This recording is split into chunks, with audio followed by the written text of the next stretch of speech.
2026年3月，香港物業買賣數據分析。2026年3月，整體物業交易註冊為7737宗，涉及金額約623.11億港元。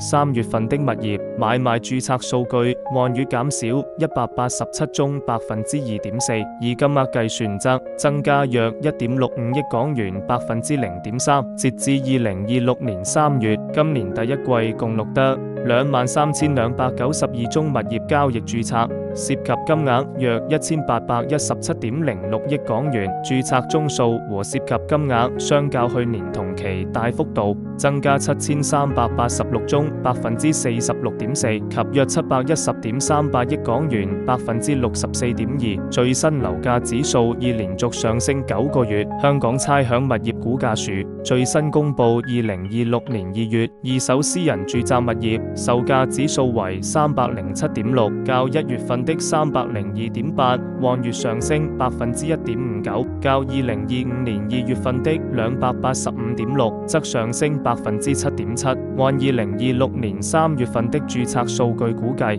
尚未公布的3月份售價指數有機會在308至315點之間徘徊。詳細請瀏覽世紀21香港網頁之樓市研究。